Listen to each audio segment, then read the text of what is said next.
Alors, voilà. Donc, vous vous retrouvez sur votre machine virtuelle Ubuntu et vous avez envie de faire un serveur GLPI. Il est important de noter plusieurs choses. C'est qu'il faut pratiquer une installation minimale de votre Ubuntu. Parce que si vous faites une installation complète, il y aura des différences en fait dans les commandes ou dans la façon de faire la procédure. Pourquoi? Une installation complète, c'est plus destiné à un usage domestique parce qu'il va vous installer des logiciels comme des jeux préinstallés, des logiciels de multimédia, donc pour les vidéos ou la musique, des navigateurs, etc., etc. Sauf que nous, on veut transformer notre Ubuntu en serveur GLPI, ou du moins l'utiliser comme tel. Donc il y aura plusieurs actions à faire, mais ce qu'on avait dit en premier lieu, c'est d'installer les VM Tools dans cette configuration minimale. Parce que le VM Tool va nous permettre d'avoir une fenêtre en grand, vous le savez. Donc qu'est-ce qu'on va faire? On va ouvrir un terminal, parce qu'on a besoin de passer en mode super utilisateur. Sachant qu'on est en mode Ubuntu desktop, qui est un peu le Ubuntu, comme je vous l'ai dit, un petit peu domestique, familial, le mode root n'a pas de mot de passe attribué, parce que vous n'êtes pas censé l'utiliser. Donc nous, on va entre guillemets le forcer et on va définir un mot de passe. Donc pour ça, on va utiliser la commande sudo-i. Sudo qui veut dire SU pour super utilisateur, DO donc do en anglais pour faire. Donc le super utilisateur va exécuter la commande -i. Et la -i va en fait passer votre terminal que vous exécutez des commandes en tant qu'utilisateur que moi j'ai appelé test en tant que root. Et à partir de là, en fait, on va pouvoir redéfinir son propre mot de passe. Donc là, il va nous demander le mot de passe de notre compte utilisateur actuel qu'on a prédéfini à l'installation d'Ubuntu. Dans le tutoriel, ce sera AZERTY123+. Et donc là, on peut voir qu'on est passé en mode route. Et cette fois, on va définir le nouveau password avec la commande passwd, donc password en anglais, un petit peu raccourci. Entrée. Il va nous demander d'attribuer un nouveau mot de passe qu'on va mettre exactement comme l'utilisateur AZERTY123+. Il nous demande de le reconfirmer. AZERTY123+, AZERTY123+. Voilà. Oups.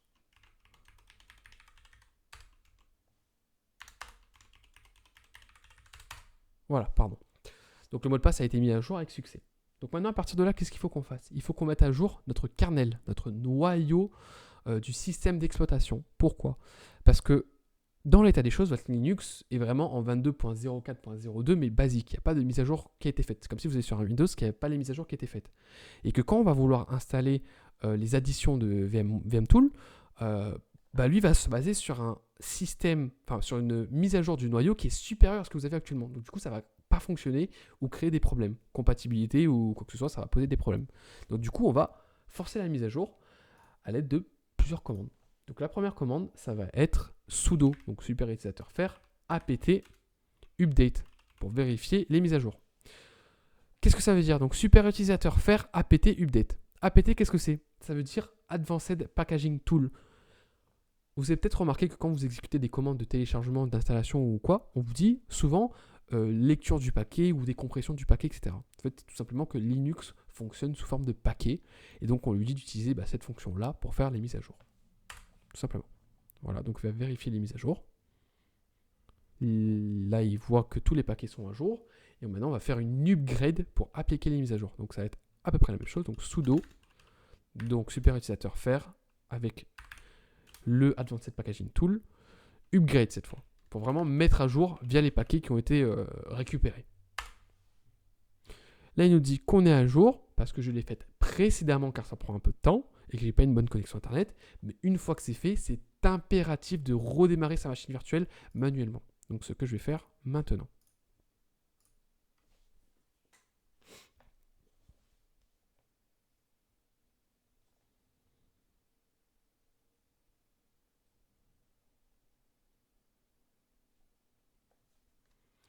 Voilà, donc on est de nouveau connecté. On ne va pas demander de mot de passe parce que à l'installation d'Ubuntu, je vais demander qu'il ne m'en demande pas. Donc pas de panique si vous demandez un mot de passe, c'est tout à fait normal. Donc maintenant, on va insérer le média. Donc insérer l'image CD des additions invitées. On va retrouver une icône de CD juste ici. On va cliquer pour ouvrir le dossier. On va faire un clic droit sur autorun.sh. Autorun, c'est exécution automatique en théorie. Quand vous insérez CD, c'est directement censé vous proposer d'installer les additions, mais étant donné qu'on est sur une version minimale, a priori, ça ne demande pas. Donc du coup, on doit le lancer manuellement. clic droit, exécuter comme un programme. On va nous demander notre mot de passe qu'on a défini sur Azerty 900+ en tant qu'utilisateur. Hein. Donc si vous l'avez changé, le root et l'utilisateur n'ont pas le même mot de passe, c'est important du coup de mettre les bons mots de passe. On laisse la magie s'opérer, on verra que l'écran va faire un léger flash et ce sera là qu'on saura que ça a bien marché. Donc là vous avez vu le petit flash et donc théoriquement si je fais ça, ça fonctionne. J'ai tout en grand. Maintenant on peut fermer. Hop. Et maintenant, si vous avez besoin de faire des copier-coller ou quoi que ce soit, on peut aller dans périphérique, glisser, déposer, presse-papier partagé, bidirectionnel. Et au moins, il n'y a pas de souci. Donc, on peut fermer tout ça. Donc maintenant, qu'est-ce qu'on va faire? On a changé le mot de passe du root, on a installé les VM Tools, on est à peu près bon pour commencer à installer notre serveur LAMP, car c'est impératif pour installer un serveur GLPI. Donc, on va tout simplement installer notre serveur LAMP. Bon, j'espère en tout cas que je parle pas trop vite et que j'explique assez bien. De toute façon, s'il y a des remarques, posez-moi les questions, il n'y a pas de souci. Donc du coup, on va installer PHP et les extensions qui seront nécessaires pour que ça fonctionne bien en fait le GLPI. Donc on va réouvrir un nouveau terminal. Et on va y coller une série de commandes. Mais on va la taper à la main pour que ce soit beaucoup plus simple. Donc super utilisateur apt-y installe PHP. Donc on va installer PHP, c'est ce qu'on lui demande. Mais dans ce PHP, qu'est-ce qu'on va installer d'autre? Hop, on va installer beaucoup de choses, beaucoup d'extensions. Donc, hop, on lui dit qu'on va installer le curl. On va installer GD, Imagic, Intel, APCU, Memcache, Memcache, IMAP, vous avez déjà dû en entendre parler, MySQL pour les bases de données, CAS, LADAP ou LDAP, vous prononcez comme vous voulez, TD,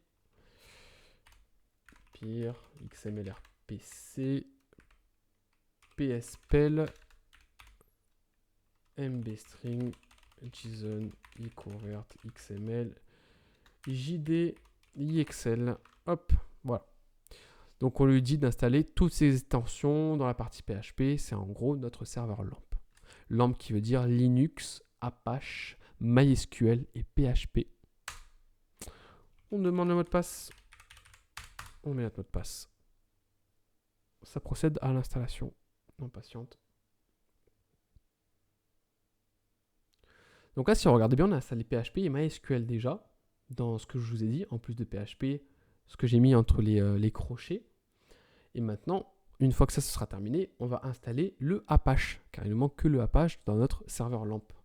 Donc sudo apt get install, on va installer Apache 2, et on va installer les librairies de Apache. En plus de ça, c'est en gros les fichiers nécessaires au bon exécution de Apache. Voilà. Par la suite, on va installer le serveur de MariaDB qu'on va avoir besoin pour notre GLPI.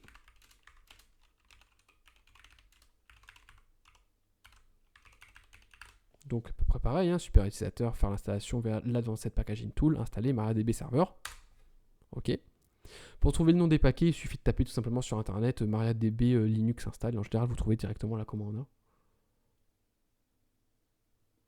Et maintenant, une fois qu'on a installé notre serveur LAMP, on a presque tous les outils nécessaires pour installer GLPI. Sachant qu'on a installé le serveur LAMP, il ne nous restera plus que de créer la base de données pour GLPI qui puisse s'y connecter. Et du coup, GLPI en soi. Donc maintenant, on va créer notre base de données. Donc on va utiliser MySQL du coup pour ça. -U pour dire qu'on va se connecter en tant qu'utilisateur. On va ouvrir MySQL en tant qu'utilisateur root et qu'on va y apposer un mot de passe. Donc MySQL se connecter en tant qu'utilisateur qu'on définit en tant que root et avec le mot de passe. On fait entrer, il va demander de rentrer le mot de passe de root cette fois. Alors, je me suis trompé dans le mot de passe, très certainement.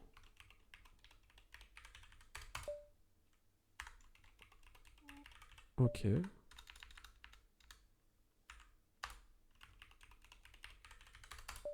Alors, peut-être une petite erreur de ma part. J'ai peut-être pas bien mis à jour le mot de passe. Donc je vais refaire un sudo-i où je me suis trompé. Je vais rechanger le mot de passe. Hop.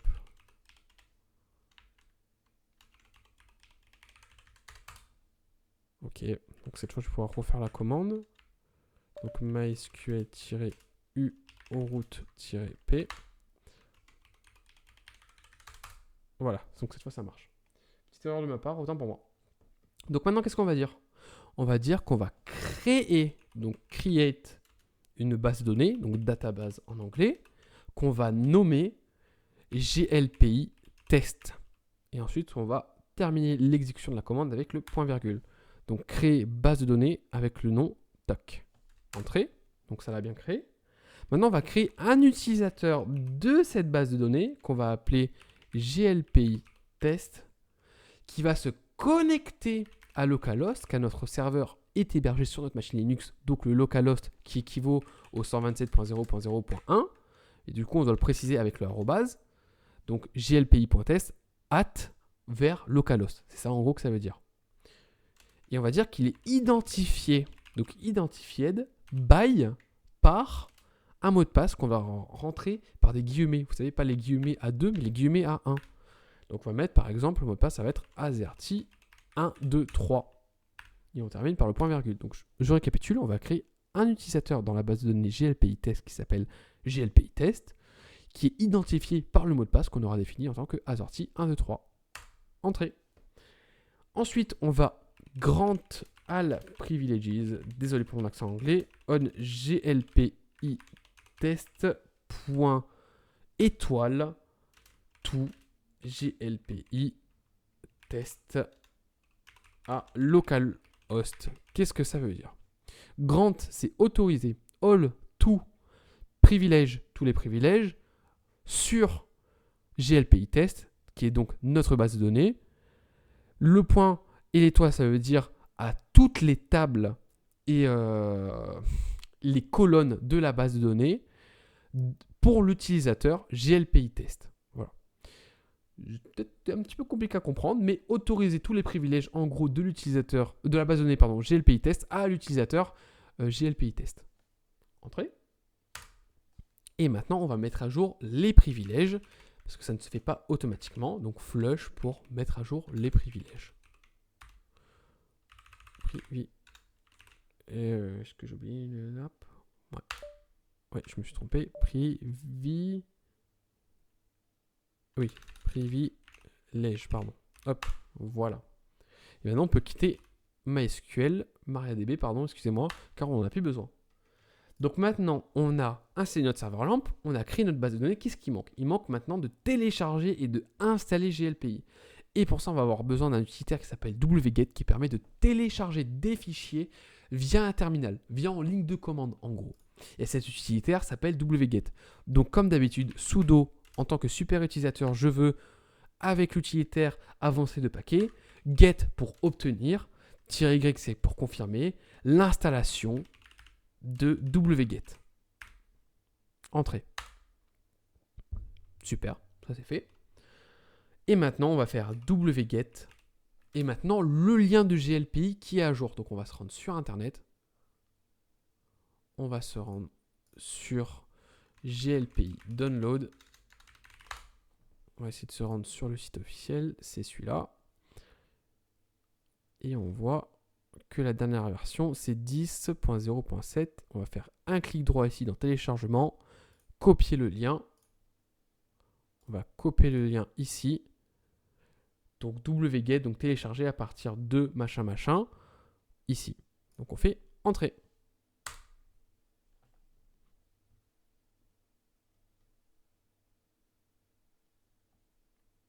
Ça met un peu de temps, je vais mettre sur pause une fois que c'est terminé. Voilà, c'est à peu près terminé du coup, je vous reprends.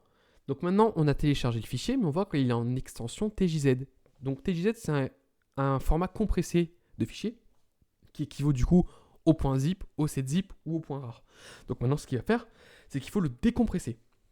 Donc pour ça, il va falloir rentrer une commande bien particulière qui est tar, ça s'appelle tar, avec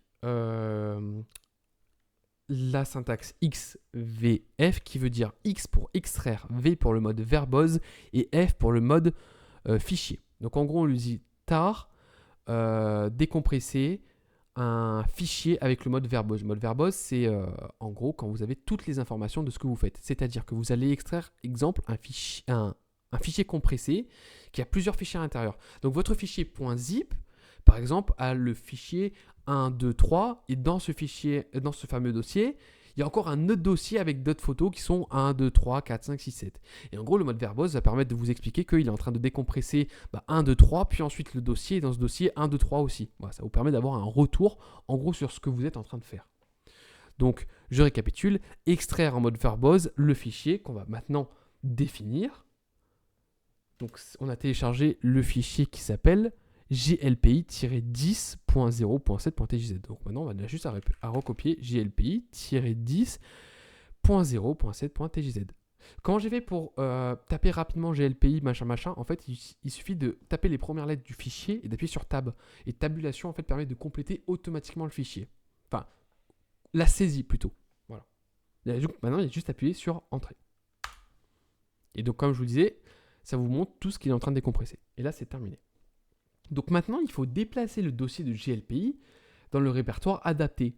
Et en fait, le répertoire adapté, c'est quoi? C'est notre Apache, parce que c'est le serveur Apache, donc le serveur LAMP, entre guillemets, qui va nous permettre de se connecter à localhost /glpi, d'avoir l'interface de glpi en fait. Donc il faut déplacer ce fameux fichier glpi qu'on vient d'extraire dans le bon répertoire. Donc c'est sudo super utilisateur mv qui équivaut à move et le dossier donc du coup qui s'appelle glpi vers var www/html qui équivaut au répertoire de Apache. Entrée. Une fois que c'est fait, il va maintenant falloir autoriser Apache à avoir le contrôle total sur ce fameux dossier qu'on vient de déplacer. Qu'est-ce qu'on fait? C'est sudo shown qui veut dire en gros qu'on va transférer la propriété du fichier à quelqu'un d'autre, donc dans notre cas à Apache. -r qui veut dire de façon récursive. Donc c'est un petit peu comme le mode verbose. Bon, c'est mal expliqué, mais c'est pour dire que si vous avez un dossier, plusieurs fichiers, dans ce même dossier où il y a les fichiers, un autre dossier et d'autres fichiers, c'est pour dire que ça va le faire de façon récursive. Donc ça va prendre vraiment tout ce qu'il y a dans l'arborescence de fichiers. Donc on va vraiment autoriser Apache à avoir le contrôle total des fichiers et de ses sous-dossiers. Et Apache, comment ça s'appelle? Ça s'appelle www-data. Ça, c'est son nom d'utilisateur. Et qui est lui-même dans un groupe qui s'appelle www-data. Ça, il faut le savoir. C'est en faisant des recherches sur Internet. Je ne peux pas vous en dire plus. Et du coup, là, on dit qu'on donne les propriétés du fichier de façon récursive à www-data, mais on ne dit pas de quel fichier. Et là, maintenant, c'est le moment de lui dire au fichier /var www HTML et cette fois glpi parce que c'est ce fameux fichier qu'on a extrait qui n'a pas encore les droits. Et là, c'est fait. Maintenant qu'on a donné tous les droits, il va falloir redémarrer le système Apache parce qu'il n'a pas une fonctionnalité comme MariaDB de flush privileges qui permet de mettre à jour sans avoir à redémarrer les privilèges d'un dossier ou d'un utilisateur ou etc. Donc on utilise la commande systemctl qui équivaut à system control, restart pour redémarrer et Apache 2 tout simplement. Et maintenant, en fait, on a déjà tout fait. Il suffit de nous rendre dans notre navigateur, localhost /glpi ou alors 127.0.0.1 /glpi et on se retrouve sur l'interface de glpi pour l'installer. En français, on continue et on souhaite installer glpi. On peut descendre tout en bas car on a tous les prérequis. Continuer. Et maintenant, il nous demande de nous connecter à un serveur MySQL ou MariaDB. Souvenez-vous, on va retourner sur MariaDB. On a créé... ça, c'est le serveur MySQL, qui est localhost, excusez-moi. Donc, localhost ou alors 127.0.0.1. Donc, nous, c'est localhost. L'utilisateur, donc c'est bien celui qu'on a créé, c'est glpi test. glpi test. Et notre mot de passe qu'on avait attribué, que vous vous rappelez, qui est azerty123. azerty123. Continuer. Et là, il nous trouve du coup notre base de données qu'on avait créée au préalable, qui est juste ici, créer la database glpi test. On la sélectionne. On continue. On patiente. Magie, on continue. On continue. On continue. Là, on nous informe que les identifiants et le mot de passe par défaut sont GLPI/GLPI pour compte administrateur, tech/tech pour un technicien, normal, blablabla. Nous, on va se connecter en GLPI. Donc là, on est à l'interface de connexion de GLPI. On va rentrer GLPI. Et voilà, on a notre GLPI qui est installé. Si vous avez d'autres questions, n'hésitez pas les mecs. A plus.